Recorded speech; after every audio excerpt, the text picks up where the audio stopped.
Sir, मैं हूं संतोष सिंह और आज हम बात कर रहे हैं नीतीश ने किया निराश।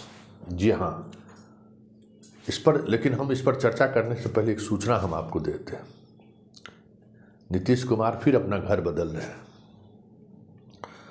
और अब अन्य मार्ग मुख्यमंत्री का अधिकृत निवास स्थान है, उस निवास स्थान में जल्द वो शिफ्ट करने वाले हैं।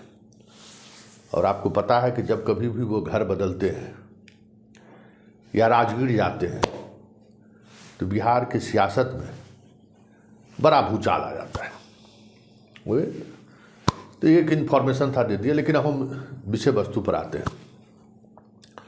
याद करिए, जब गठबंधन तोड़ कर आए थे इस तरफ, दिल्ली गए, तमाम विपक्षी नेताओं से मिले, मीडिया में कहा कि विपक्षी एकता के लिए हम पहल कर रहे हैं, जल्द ही एक शक्ल स्वरूप सामने आ जाएगा, हमारी कोशिश है कि इस एकता के सहारे मोदी को रोकें। लेकिन दिल्ली से लौटने के बाद लगभग 1-1.5 महीने तक चीज़ें उसी अंदाज में आगे बढ़ती रही। नीतीश कुमार मोदी और अमित शाह को लेकर उसी अंदाज में बात करते रहे, लेकिन एक अचानक कुछ ऐसा हुआ कि उनका टोन बदलने लगा।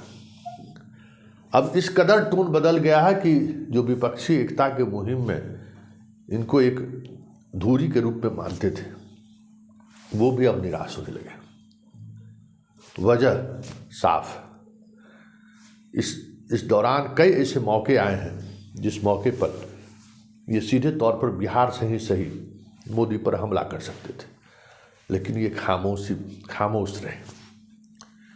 बीबीसी पर इनकम टैक्स का रेड हुआ, मीडिया वाले इनसे लगातार सवाल करते रहे कि बीबीसी पर जो आईटी का रेड हुआ है उस पर आपकी क्या प्रतिक्रिया है।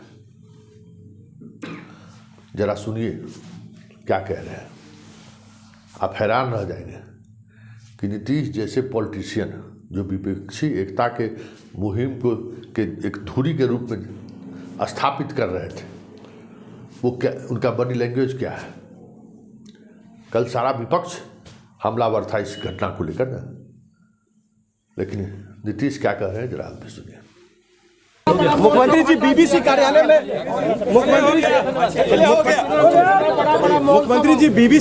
रेड आइकर का पड़ा है। गुजरात दंगों पे अगर फिल्म बना है तो रेड पड़ा, बीबीसी कार्यालय में रेड पड़ गया है। गुजरात दंगों पे फिल्म बना था, बैंड किया गया था, अब रेड आइकर की टीम रेड कर चुकी है। बीबीसी ऑफिस में आपको पता हो क्या सर, बीबीसी ऑफिस में जो इनकम टैक्स का रेड पड़ा, बीबीसी न्यूज के ऑफिस में सर रेड पड़ा दिल्ली में। वो बीबीसी से नहीं चल रहा है, वो तो सरकार। तो आपने सुना कि बीबीसी पर आईटी का रेड हो रहा है। नीतीश की प्रतिक्रिया क्या है? ये सिर्फ एक ही घटना नहीं है। बिहार को बजट में क्या मिलेगा? बजट जब आया तो तमाम लोग इसको लेकर प्रतिक्रियाएं देते रहे, लेकिन इनसे जब सवाल किया गया कि बजट में बिहार के साथ अनदेखी की गई है, तो जरा सुनिए केंद्रीय बजट पर नीतीश की क्या प्रतिक्रिया। जो मर्जी करे, लेकिन सबसे बड़ी बात है कि लोगों के हित में तो कुछ काम नहीं हो रहा है। और जो सबसे इम्पोर्टेंट चीज़ें थी, जो आम देहाती इलाकों के लिए बहुत आवश्यक था, वो हुआ। और बिहार के लिए तो कुछ नहीं ना किया, गरीब राज्यों के लिए कुछ किए हैं। और जो हम लोगों की तरफ से जो डिमांड था, ये जो गए थे यहाँ पर, कहाँ चले गए, हाँ, तो ये लोग गए थे, इन लोगों ने जो डिमांड किया था तो सब कुछ नहीं किया। तो आपने सुना, बात यहीं तक नहीं है, बात इससे भी आगे है।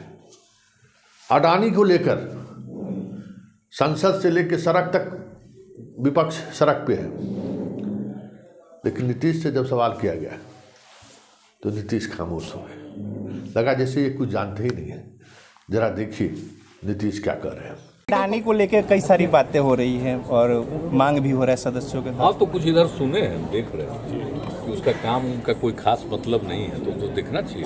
अब तो आ ही गया, सब चीज प्रकाश में आया है, तो हम लोग तो छात्रावास, तो ऐसे कई राष्ट्रीय मुद्दे आए हैं जिन मुद्दों के सहारे नीतीश और अमित शाह पर सीधा हमला बोला जा सकता था, लेकिन नीतीश ने उन मसलों पर चुप्पी साध लिया। तो क्या कहेंगे कि नीतीश ने जिस मुहिम की शुरुआत या जिस मुहिम का बीड़ा उठाया था एनडीए से बाहर आने के बाद, क्या उससे वो अब दूरी बनाने लगे हैं? क्योंकि स्थिति यही है। 25 तारीख को पूर्णिया में विपक्ष की रैली हो रही है और जब इनसे सवाल किया गया तो क्या जवाब देते हैं, जरा सुन लीजिए। वो तो पार्टियों का है। हम लोग जो जिस एक साथ में है, एक पार्टी का, 7 पार्टियों का, उनका है तो अलग चीज़ है। हम तो अभी जो भी देख रहे हैं ना, वो तो विकास का काम, लोगों की कोई समस्या उसका काम, और वो तो पॉलिटिकल मीटिंग है। और हाल में एक जमायते इस्लामी के सम्मेलन में मैदनी ने कुछ बयान दिया।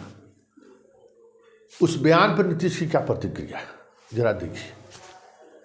एयरपोर्ट को लेकर जब सवाल होता है उस पर क्या प्रतिक्रिया होती है, जरा ये भी सुनो। तो ऐसे कई राष्ट्रीय मुद्दे आए हैं जिन मुद्दों के सहारे नीतीश और अमित शाह पर सीधा हमला बोला जा सकता था, लेकिन नीतीश ने उन मसलों पर चुप्पी साध लिया। तो क्या कहेंगे कि नीतीश ने जिस मुहिम की शुरुआत या जिस मुहिम का बीड़ा उठाया था एनडीए से बाहर आने के बाद, क्या उससे वो अब दूरी बनाने लगे हैं? क्योंकि स्थिति यही है। 25 तारीख को पूर्णिया में विपक्ष की रैली हो रही है और जब इनसे सवाल किया गया तो क्या जवाब देते हैं, जरा सुन लीजिए। सर, जामियत उलीमा के चीफ महमूद मदनी ने कहा है कि जितना भारत मोदी का है और भागवत का है, उतना ही भारत मेरा भी है। क्या 24 को लोकसभा चुनाव को लेकर ऐसी बयानबाजी हो रही है कि जाति धर्म? सर लालू जी पता चलेगा तब हमको जानकारी नहीं, हम तो इधर घूम रहे हैं ना। तो आपने सुना, तो ये जो स्थिति बनती जा रही है, तो क्या ये माना जाए कि आने वाले समय में बिहार की राजनीति में कुछ नई चीज़ें भी देखने को मिल सकती है या फिर से कुछ पुरानी बातें दोहरा जाए? कुछ भी हो सकता है, क्योंकि नीतीश जिस अनिश्चितता के साथ आगे बढ़ रहे हैं, वो उनका विजन जो क्लियर दिखता था, वो जिस तरीके से धुंधलापन की तरफ बढ़ रहा है, हमारे जैसे पत्रकार जो इस तरह की राजनीति पर नज़र रखते हैं, उन्हें लगता है कि नीतीश फिर एक बार मन बदलने वाले हैं। वक्त क्या होगा कहना मुश्किल है, लेकिन मिजाज उनका फिर उसी दिशा में बढ़ने लगा है, ये साफ दिख रहा है। क्योंकि ऐतिहासिक परिप्रेक्ष्य में जब सीधा नीतीश मोदी पर हमला बोल सकते थे, आज वो खामोश है और उनकी खामोशी